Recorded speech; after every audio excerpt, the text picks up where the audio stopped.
नमस्कार दर्शक बंधु आसंता काली ठारू खसिबो तापमात्रा 2 रु 3 डिग्री जाए खसिबो पारद कमिबो गुळुगुळी तो कोन रहिछि संपूर्ण खबर जानिया ता पूर्व जदि आपण माने चैनल को सब्सक्राइब करना आतनी एबे चैनल को सब्सक्राइब करी ऑल नोटिफिकेशन ऑन कर दियंतु जादर आगु को आपण माने एपरी खबर रो नोटिफिकेशन सर्वप्रथमे पाई परिबे।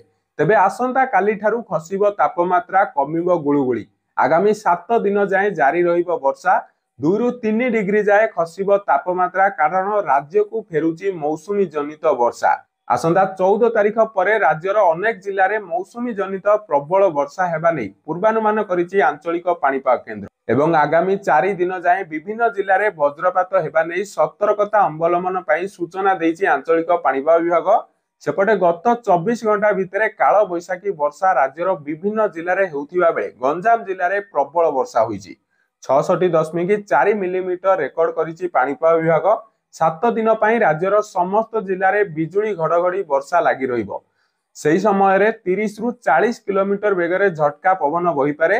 आगामी 24 घंटा पई राज्यर गोटिए किंबा दुईटी स्थान रे प्रबल वर्षा सहित झटका पवन भी बही पारे।